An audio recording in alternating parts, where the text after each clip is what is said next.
जय श्री कृष्णा, जय श्री राधे। अर्चना के कृष्ण गुणगान चैनल पर आपका स्वागत है। आज मैं आपको भगवान श्री कृष्ण की एक लीला सुना रही हूँ, जिससे हम सभी के प्रश्नों के कुछ उत्तर मिल जाएंगे। कभी कभी हमारे मन में भी ये बात आती है कि भगवान श्री कृष्ण का गोपियों के कपड़े चुराना, रास रचाना, माखन चुराना, ये कौन सी अच्छी बातें थी। लेकिन भगवान श्री कृष्ण ने अपनी जिंदगी में ऐसे काम आखिर क्यों किए, इस पर एक कथा है जो मैं आपको सुना रही हूँ। वृंदावन का एक साधु था जो अयोध्या की गलियों में राधे कृष्ण जप कर रहा था।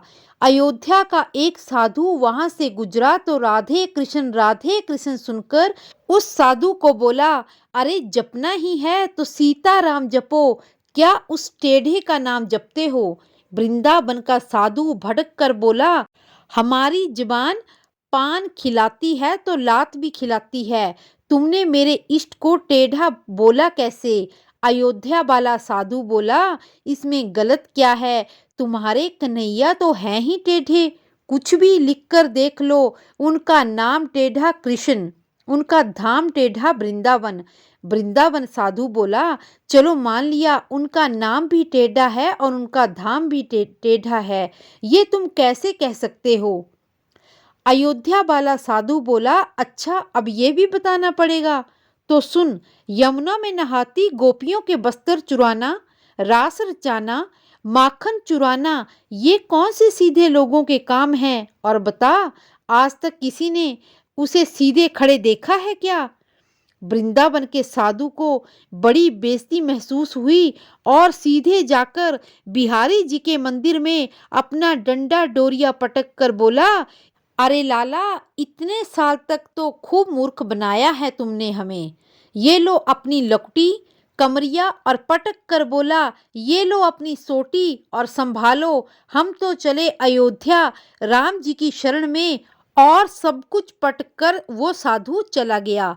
अब बिहारी जी भी मंद मंद मुस्कुराते हुए उसके पीछे पीछे साधु की बाह पकड़कर बोले, अरे भाई, तुझे किसी ने गलत भटका दिया है।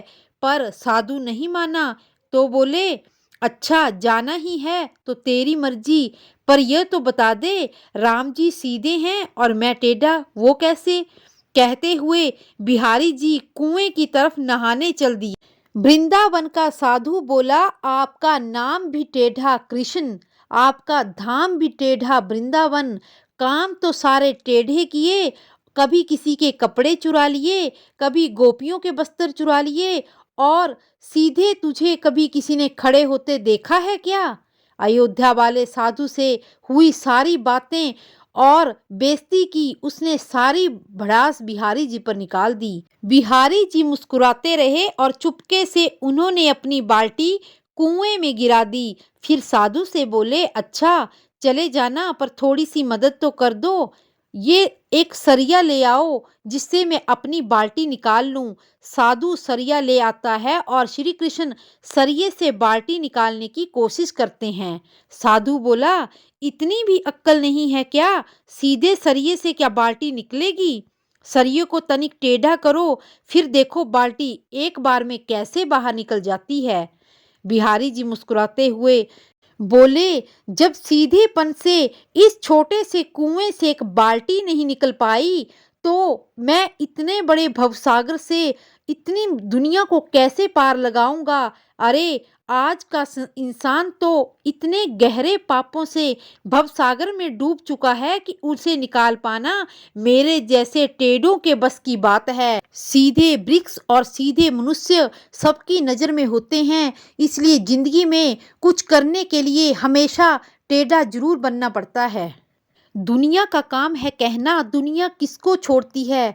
दुनिया ने तो भगवान को नहीं छोड़ा, तो हम जैसे इंसानों की क्या औकात है। इसलिए जो भी हो रहा है उसे भगवान की मर्जी समझकर हमेशा खुश रहना चाहिए, क्योंकि हम वो नहीं जानते जो भगवान जानता है। हमारी बुद्धि वहाँ तक विकसित नहीं हुई है जो भगवान की लीलाओं को समझ सके।